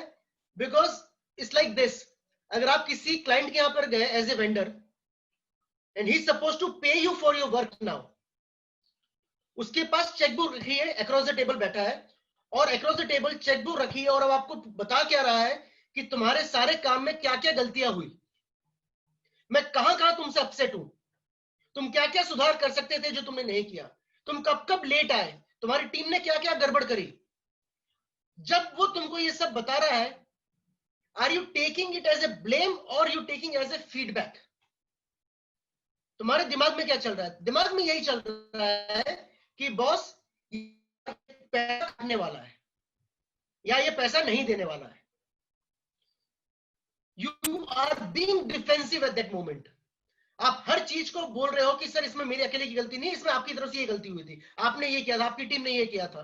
यू नॉट टेकिंग दो सजेशंस पॉजिटिवली. विज़ आप गए, उसने चेक पे साइन किया, आपके हाथ में चेक पकड़ा दिया, चेक पकड़ा दिया, चेक आपने जेब में रख लिया. जेब में रखने के बाद अब वो आपको बोलता है इफ यू हैव टाइम हम आगे बात करें कुछ, I want to give you honest feedback, काम में क्या क्या गड़बड़ हुआ. सो काम में ये गड़बड़ हुई, काम में ये गड़बड़ हुई, काम में ये गड़बड़ हुई, मैं चाहता हूं नेक्स्ट टाइम ये ना हो, नेक्स्ट टाइम ये ना हो, नेक्स्ट टाइम ये ना हो. आर यू लिसनिंग और नॉट? फर्क क्या हुआ? चेक पहले मिला, चेक बाद में मिला, लेकिन गेम फर्क हो गया ना पूरा. चेक नहीं मिला, you are being defensive. Cheque मिल गया, you are understanding what he wants to say. अगर आपको अपनी टीम को सुधार करना है, पिछले साल से बेटर परफॉर्म करे, पिछले क्वार्टर से बेटर परफॉर्म करे, पिछले वीक से बेटर परफॉर्म करे, ये इंश्योर करना है, तो you have to delink it with his package. अगर उसको ये लगता है कि मेरा इंक्रीमेंट डिक्रीमेंट इस बात पे निर्भर करता है, वो कभी मानने वाला नहीं है कि मैं गलत कर रहा हूं काम. वो डिफेंसिव रहेगा. वो डिफेंसिव रहेगा, वो आपकी बात सुन नहीं रहा, समझ नहीं रहा, भेजे में ले नहीं रहा, उस पर एक्शन नहीं ले रहा, वो सुधर ही नहीं रहा. वो सुधर नहीं रहा, आप उसको निकाल दोगे या जो भी करोगे करोगे. लेकिन अगर वो उसको जेन्युइनली एक्सेप्ट कर ले सजेशंस को, उस पर एक्ट करे और सुधर जाए, उसके भी हक में और आपके भी हक में. तो एक छोटी सी चीज करनी है, पहले इसको डीलिंग करना है. तो पीएमएस का जो ऑब्जेक्टिव है वो इंक्रीमेंट डिक्रीमेंट नहीं है, प्रमोशन डिमोशन नहीं है. पीएमएस का ऑब्जेक्टिव है टू इंश्योर उसका परफॉर्मेंस सुधरे, period. It's a tool to improve his potential and his performance. That is the objective of PMS. Not promotion, demotion, increment, decrement. अब इस भाव को आप स्टैब्लिश करते हो, उसके बाद उसके केआरएस को रिव्यू करते हो, you will see a sea of difference in his approach. Now अब कर क्या रहे हो, आपने जो केपीआई सेट किया उसके बेसिस पे आप उसको रिव्यू कर रहे हो, राइट? ये जो रिव्यू कर रहे हो आप, यहां पर गाड़ी रोकनी नहीं है। रिव्यू में तो इतना पता चला कि इसका 100 करोड़ का टारगेट था, इसने 70 करोड़ किया और 30 करोड़ का शॉर्टेज था, राइट? यहीं तक पता चला, क्योंकि ये रिव्यू, ये तो उसको भी पता है ना कि 100 करोड़ का टारगेट था, 30 करोड़ का शॉर्टेज है, इसके लिए मिलने की क्या जरूरत है, वो तो डेटा बता रहा है। Why do you want a review, why do you want to spend time in that? तो रिव्यू इज नॉट टू, जो चीज उसको तुमको पता है, वो पता है, तो फिर टाइम पास क्यों कर रहे हो? The game is that. The review is for जो उसको नहीं समझ में आ रहा, उसको समझ में क्या नहीं आ रहा कि वो 30 करोड़ शॉर्टेज क्यों हो रही है।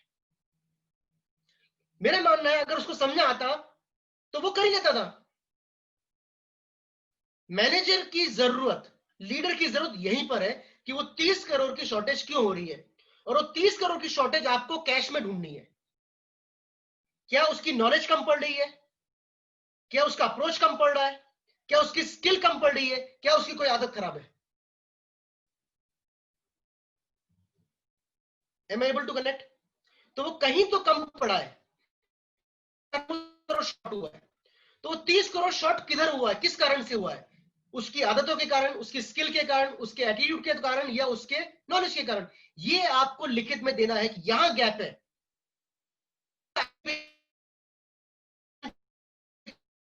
लिखकर कि अगले क्वार्टर में जब तेरा रिव्यू करूंगा तब तक तू ये एरिया पे काम करेगा, नॉलेज में ये काम करेगा, स्किल में ये काम करेगा, यू नो, एटीट्यूड में ये काम करेगा, और मैं अब इसमें तेरे को रिव्यू करूंगा, और you will follow it up weekly और the way you want it. उस टीम मेंबर के साथ the manager will follow it up and he will ensure that his IDP is taken care of. If the IDP is taken care of, उसका performance अगले महीने, अगले quarter में सुधर जाएगा, because IDP is that input जिसके ऊपर वो KRA का आउटपुट आने वाला है। अगर मैनेजर IDP क्रिएट करके नहीं दे सकता तो मैनेजर को उसकी गलती बताने का भी कोई अधिकार नहीं है। अगर मैनेजर बता नहीं सकता कि गलत क्यों हो रहा है, तो गलत भी क्यों बता रहे हो? हमें मैनेजर से सॉल्यूशंस चाहिए, प्रॉब्लम तो हमको भी दिखती है। When we used to work with Kushal जी बजाज हिंदुस्तान, उनका एक फेवरेट डायलॉग था, उनका कहना बहुत सिंपल था, मैं तुमको सॉल्यूशन के लिए हायर किया है, प्रॉब्लम क्रिएट करना मेरा काम है।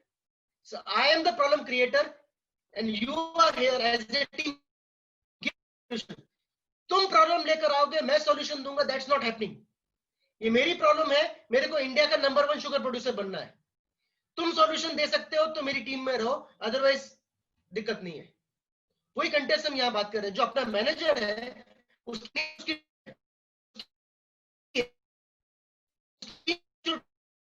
उसने अपना 100% दिया, ये मेरा assumption है। उसके बाद भी वो 70 पे पहुंची, 100 पे नहीं पहुंची। वो 30 का शॉर्टेज क्यों था, वो आईडीपी में उसको डिलीवर करना जरूरी है, और आईडीपी डिलीवर करेगा तो जाकर वो काम होगा। सॉर्टेड यहां तक। अब आईडीपी हो गया, रिव्यूज हो रहे हैं, वो सुधर रहा है, कोई सुधर रहा है, 10 लोग थे, 8 लोग सुधर गए। एक आइटम ऐसा हो जो सुधरना नहीं चाह रहा, he is not taking IDP seriously, या he has reached his potential, मतलब उसकी गलती नहीं, अब इसके ऊपर उसकी बुद्धि नहीं है, उसकी समझ ही नहीं है, अब उसके ऊपर वो जा ही नहीं सकता। तो ये दो कंस्टेंट है, एक you have reached the pinnacle of his potential, now you इसका मतलब उसकी ग्रोथ वहां पर रुकने वाली है। दो, वो शायद सुधरना नहीं चाहता, एटीट्यूड इशू है, काम करना नहीं चाहता। If that is the second issue, जहां पर आप कह रहे हो कि वो सुधर सकता है, सुधरना चाहता नहीं है, it's an intent issue, it's an attitude issue, it's an नियत issue, then you give PIP. PIP is nothing but performance improvement plan. Performance improvement plan उसको नोटिस देने से थोड़ा सा पहले वाला स्टेज है, rather it is as good as notice but in a better way. So PIP क्या कह रहा है, I am not firing you, I am giving you 30 days period और 90 डेज पीरियड, डिपेंडिंग ऑन आप क्या कहना चाह रहे हो। इतने टाइम में अगर ये स्टैंडर्ड नहीं आते सर्विस लेवल के, ये एक्सपेक्टेशन मीट नहीं होती, then consider this as a notice. But if you are able to deliver it, आप पीआईपी से बाहर आ जाओगे. तो पीआईपी में हम बात कर रहे हैं, हमने अभी भी हार नहीं मानी है, बट अब पीआईपी में मैं आईडीपी भी नहीं देने वाला. मैं अब तुम पे काम नहीं करने वाला. मैंने तुमको बोला कि तुम रोज लेट आ रहे हो, तुम अलार्म लगा लो, तुम ये कर लो, तुम वो कर लो, सजेशन दे दिया. सब कुछ करने के बाद भी तू राजा लेट आ रहा है. अब तू फिर भी लेट आ रहा है, का पीरियड दिया है. इस 30 दिन में अगर तू 2 दिन से ज्यादा लेट है, this day as a notice. 31वें day you are not required. That is PIP.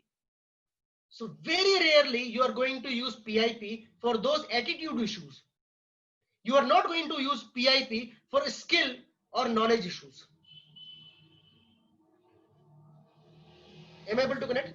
So that is how this entire concept is. So PMS का मतलब क्या है? पहले हो गया रिव्यू, फिर हो गया आईडीपी, और इन सर्टन केसेस पीआईपी, और ये रेगुलर प्रोसेस है. फिर आपका काम है उसको ऊपर उठाते रहना. यहां तो कोई सवाल है? व्हाट इज पीएमएस में?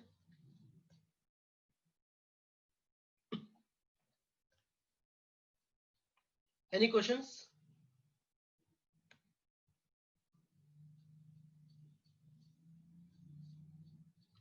I think we are sorted on this, right? So this is how you do your PMS. अब इसमें एक और चीज है, सिर्फ छोटी सी. जब आप ओवरऑल अप्रेजल करने वाले हो, I am saying you are going to use this data. मैं सिर्फ ये कहना चाह रहा हूं कि इसके एग्जीक्यूशन में, डे टू डे में, इसको इससे लिंक मत करना. टीम को ये इमेज मत देना कि इसका अप्रेजल से लिंक है.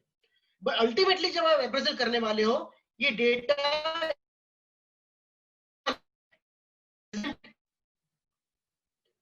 लेकिन इस डेटा के ऊपर आप सिर्फ इंक्रीमेंट का डिसीजन ले सकते हो, प्रमोशन का नहीं. इंक्रीमेंट और प्रमोशन दो अलग अलग चीजें हैं, right? Promotion is increment in profile, in responsibility, and increment is only increment in compensation, पैसा. तो इसको देखकर आप सिर्फ पैसे पे डिसीजन ले सकते हो. इसको देखकर अगर आप प्रमोशन का डिसीजन लेने लग जाते हो, दैट इज वेयर आप गलती करने लग जाते हो. प्रमोशन का उसके परफॉर्मेंस से कोई लिंक नहीं है, इंक्रीमेंट का उसके परफॉर्मेंस से लिंक है. He could be a poor sales executive, but he still could be a great sales manager. Are we on the same page on this? Not necessarily all great sales manager or all great coaches are great cricketer themselves. Vis-a-vis, all great cricketers can become good great coaches. Not necessarily. ये दोनों अलग अलग skill sets हैं. आप यहां पर सिर्फ उसका करंट स्किल सेट जज कर रहे हो, उसके बेसिस आप फ्यूचर का डिसीजन नहीं ले सकते. फ्यूचर के डिसीजन के लिए आपको उसका पोटेंशियल जज करना जरूरी है. उसके लिए भी कुछ टूल्स है जो हम हो सकता है नेक्स्ट सेशन में बात करें कि पोटेंशियल कैसे जज किया जाए. यहां तक हम सॉर्टेड है. एक और चीज आप देख सकते हो, ओवरऑल वेटेज में जब हम साल में आखिरी बार करेंगे, फाइनल अप्रेजल करेंगे, सो फाइनल अप्रेजल में 70% you pick up non KRA के पे, जिसे हम वैल्यू बेस्ड, डिसिप्लिन और अदर एरियाज कहते हैं. तो साल रिपोर्ट बनाओगे इस इंडिविजुअल का, ये साल भर की जो रिपोर्ट आई, इसको आप 70% वेटेज में डाल दोगे, और 30% you will take up values, discipline, है ना, स्किल्स, एस्पेक्ट को, कि फ्यूचर रेडी है या नहीं है. ठीक है, कंपनी के वैल्यू से अलाइंड है या नहीं है, पॉलिसीज और डिसिप्लिन मानता है या नहीं मानता है. क्योंकि सर्टेन डिसीजन के लिए वो 30% भी मैटर करता है, खास करके प्रमोशन के डिसीजन के लिए. सो प्रमोशन आप ऐसे किसी आदमी का नहीं दोगे जो आपकी वैल्यू से अलाइंड नहीं है. इंक्रीमेंट दे सकते हो, because if you start promoting people who are not aligned with your value system, गड़बड़ी होने वाली है. इवेंचुअली आपकी सेकंड लाइन वो बन जाएंगे जो आपकी वैल्यू से अलाइंड नहीं है, आपकी कंपनी की वैल्यू बदल जाएगी. You will start sending wrong signals to the team. Should never promote somebody who are not aligned with your values. इसका मतलब आपको वैल्यूज भी आइडेंटिफाई करनी जरूरी है, और वैल्यू के साथ भी इनको मैप करना जरूरी है। काम नहीं करेगा, काम के अलावा भी बाकी चीज भी इंपॉर्टेंट है। आई एम नॉट सेइंग काम इंपॉर्टेंट नहीं, बट और बाकी चीज भी है जो सडन डिसीजन लेने के लिए बहुत जरूरी है। I think that's about it for today. Sir, what is your working methodology? How do you work? And I trust me, all of you, this is not planned. It's just that I wanted to thank this young man for 3 full days of giving us knowledge, which we are now imbibed. Now, I want to know if, let's say, my Akshay or my Abhishek or any of my students want to engage you, sir. What is your model of working? So we follow a 3C model at Actualize. So first is capability gap analysis, then capability building, and then capability sustenance.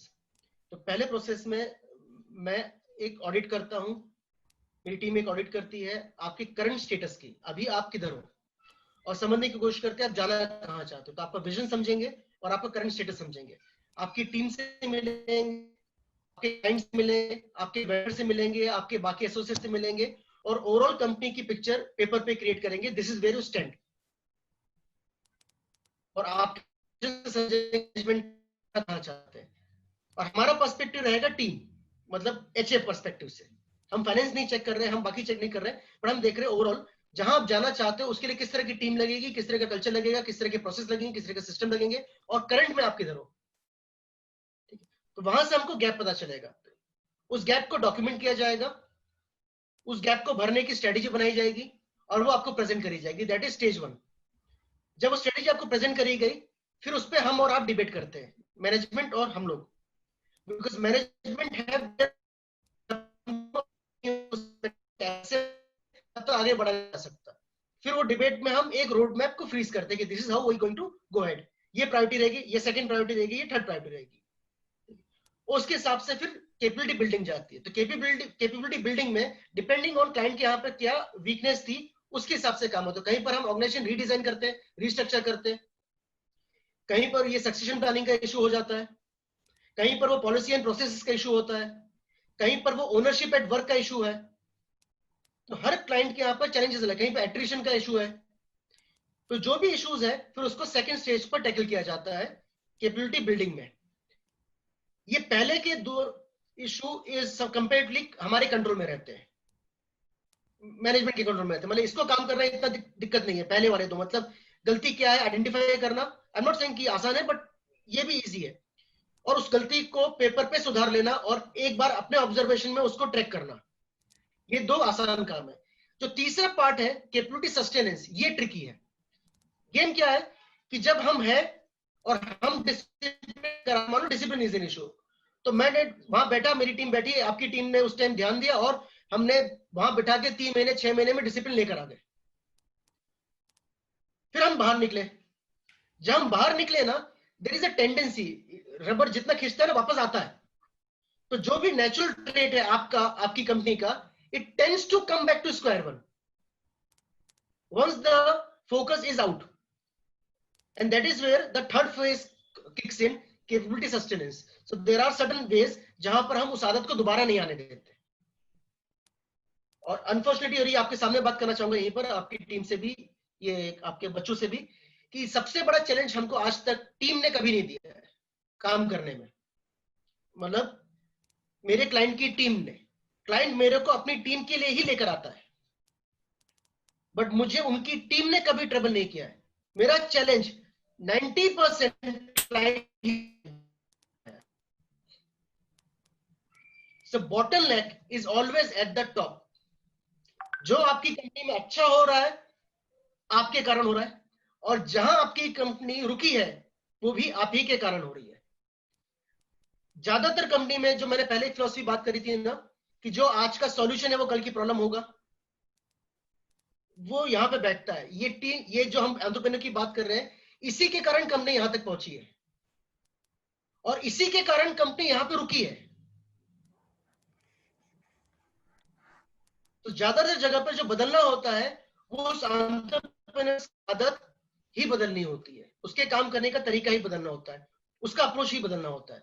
उसका approach, उसकी आदत बदल जाती है, बाकी सब कुछ अपने आप गाड़ी ट्रैक पर आने लग जाती है। उसकी टीम की आदत भी गलत उसी ने लगाई है, किसी और ने नहीं लगाई है। तो जब तक वो सुधरेगा नहीं, टीम नहीं सुधरने वाली है। तो हमारा मेजर वर्क उस एंटरप्रेन्योर के साथ जाता है। पेपर पे दिखावा है, मेन तो हैबिट्स चेंज करना है, और हैबिट्स बदल जाती है, सब बदल जाता है। सो that is how it works. ये टिपिकल प्रोजेक्ट होता है 3 महीने से साल भर का, किसी किसी के इसमें लंबा भी चलता है।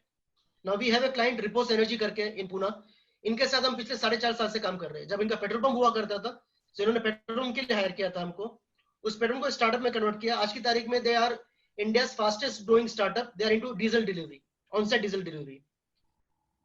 So in what do you call that? They are India's first licensed on-site diesel delivery company. They are already working in 15 states, almost all the states basically, सभी बड़े states में काम कर रहे हैं। And इस साल का उनका टर्नओवर 30-35 करोड़ का है, और ये इसी साल का टर्नओवर है। मेरा मतलब I'm talking about ये साल अभी खत्म नहीं हुआ है, एंड इट्स अ स्टार्टअप। 2 साल पहले एक्चुअल कंपनी चालू हुई है। Already mister Ratan Tata has invested in this company. Enterprise है ना, उस एंटरप्राइज में चीजें बहुत साल में बदलती है एक बार, बट स्टार्टअप में चीजें बहुत रैपिड स्पीड से बदलती है। तो किस तरह से टीम को सेट रखे कि आज जो हम बोल रहे हैं तुमको, वो कल बदल जाएगा। सो उनको हमेशा चेंज के लिए कैसे रेडी रखे, ये मेरा प्रोजेक्ट है उधर। कि कभी भी कोई रिवोल्ट ना आए, कभी भी कुछ दिक्कत ना आए, हमेशा एक्सेप्टेंस रहे कि द मोमेंट हमने कुछ बदला वैसे वो बदल जाए।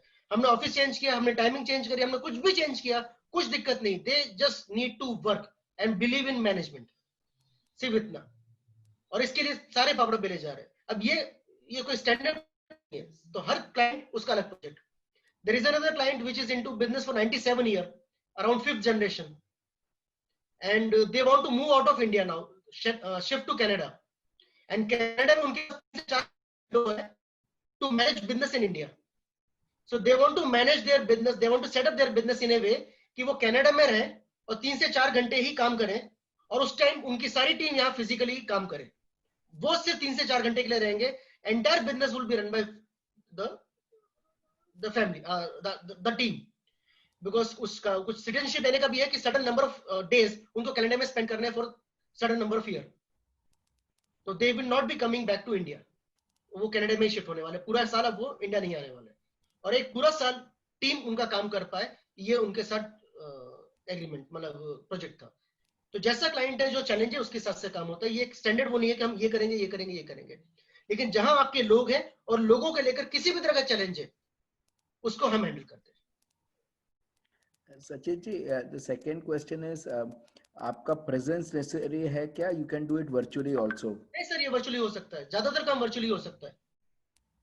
तो अगर मेरे स्टूडेंट्स है लेट्स से वापी में या मुंबई में, आप शायद पुणे में है ना? मैं पुणे में हूँ। आज की तारीख मेरे पास 7 स्टेट्स में वैसे भी प्रोजेक्ट चल रहे हैं। So we have client in Gujarat, Ahmedabad, we have client in Chennai, we have client in Bangalore, we have client in Hyderabad, we have client in Indore, so Delhi, so we are already working with these clients. So I don't think so कि कहीं भी काम करने में कोई दिक्कत, as long as you have internet, you have phone, हम काम कर सकते हैं। And one last question sir, तो सॉरी आपका प्राइसिंग वगैरह नहीं पूछ रहा हूँ पब्लिकली, खाली ये पूछ रहा हूँ, मंथली रिटेंशन फीस में होता है क्या आपका? रिटेंशनशिप में है सर नंबर्स मत दीजिएगा, नंबर्स नहीं चाहिए मुझे, खाली मुझे मॉडल चाहिए सर। हाँ, मैं कह रहा हूँ दोनों मॉडल है। वो मॉडल डिपेंड करता है रिक्वायरमेंट के ऊपर। अगर ये रिकरिंग वाला काम है जहां पर मुझे हर महीने रहना है, तो रिकरिंग में चला जाता है रिटर्नशिप में। अगर वो कोई प्रोजेक्ट है कि ये डिलीवर करना है और बाहर निकलना है, वो लमसम रहता है। And one last question sir, ये इसमें how, I know you have said this but just for my students, how old is your firm and आपका बैकग्राउंड क्या है सर? 11 साल हो चुके हैं इस फर्म के, अराउंड 350 प्लस क्लाइंट्स है, एंड 15 लोगों की हमारी कंसल्टेंट की टीम है जो ऑन बोर्ड है। We don't work with external consultants. तो जो भी मेरी टीम है वो मेरे रोल पे रहेगी, दैट्स द डील। तो 15 लोगों की टीम में 350 क्लाइंट है और हम काम करते हैं। तो 350 क्लाइंट 15 लोगों की टीम तभी मैनेज कर सकती है जब हम रिमोटली काम कर पा रहे हैं। अगर फिजिकली मूव करेंगे तो 350 क्लाइंट हैंडल करना इम्पॉसिबल है। एक लास्ट क्वेश्चन सर, आपका बैकग्राउंड एक लास्ट बोल के देन वी सर, और आपको रिक्वेस्ट है कि you have to come back next week का थोड़ा प्लानिंग किया है फाइनेंस का, उसके बाद I come to you. But आपका मैं क्यों बोल रहा हूँ कि I want kids to reach out now, तो एक लास्ट आपका बैकग्राउंड खाली बता दीजिए प्लीज। तो इस कंपनी को चालू करने से पहले I was working with another company, chrysalis. Now chrysalis into entrepreneur coaching and all. तो उनके साथ मैंने लगभग 5 साल काम किया, जहां पर मैं आप जैसे एंटरप्रेन्योर्स के साथ ही काम करता था। And you know what do put it कि सो उन एंटरप्रेन्योर्स का विजन सेट करना, उनको उस विजन पे, उनकी टीम को ट्रैक पे रखना। सो वो एक साल भर का प्रोजेक्ट होता था। उस मैं ग्रूमिंग जो हुई है वो इसी डोमेन में हुई है। उससे पहले मैं बजाज के साथ था, तो वो एक छोटा सा जॉब था। बट यहाँ पर हम बात करें, टिपिकली 5 साल क्रिसिस के साथ थे। क्रिसिस का जो एंटायर एक विजन रहा है, एक मिशन रहा है, वो एंटरप्रेन्योर्स को नेक्स्ट लेवल पे लेके जाने का रहा है। जो ग्रूमिंग मिली, जो मेंटरिंग मिली, जो मेरे गुरु भी है, वो मेरे बॉस ही रहे। उनके साथ ही हमने ये सारा काम साथ में किया चालू। तो फिर 5 साल बाद उनके साथ काम करने के बाद मैंने अपना काम चालू किया। 2 साल बाद जो मेरे बॉस थे पिछले वाली कंपनी में, they bought stakes in my firm and he became partner also. So that's how the journey has been. So 2 साल के बाद से अभी पिछले 9 साल से हम लोग साथ में हैं। So that's it, dear colleagues. I deliberately requested Sachet ji to give a small overview of what services he can offer, because many of us are trying to professionalize our business, and the term professionalize is not understood by all of us. So again, I thank Sandeep ji for introducing. Sandeep ji also made an important comment immediately. He said Sachet ji is very good at hiring and recruitment also. So I think Sandeep ji has used that service from Sachet ji. That's why he said that. Thank you, Sandeep ji, for introducing such a wonderful person. And honestly, I apologize कि sir मैं आपको बहुत पहले लेके आना चाहिए था, लेकिन मुझे थोड़ा डर था कि कैसा चलेगा, and you know what will be the audience preference. So I apologize. It took me 2 months to get you here, but sir बहुत अच्छा लगा आपसे. I will again come back to you क्योंकि मैं अभी ये क्यों बोला, many of my kids may come to you straight away. आप डायरेक्टली डील कीजिए because they also need professionals. It is challenging times, and professionals like you only can take them to the next level. We Gani is closing the session, is saying that every session deeper and deeper, more meaningful and wonderful, and absolutely right, brilliant session. Chandra Prakash Doshi ji, thank you very much. Right, thank you for these amazing sessions. Right. Thank you, sir. Thank you very, very much. God Good bless. day. And once again, thank you, Sandeep ji, for introducing me to Sachet ji. Right, really good. Thank you. Right, because of you, we could get so much. I could learn so much. Right, and all of us. Thank you again. Thank you. Thank you very much.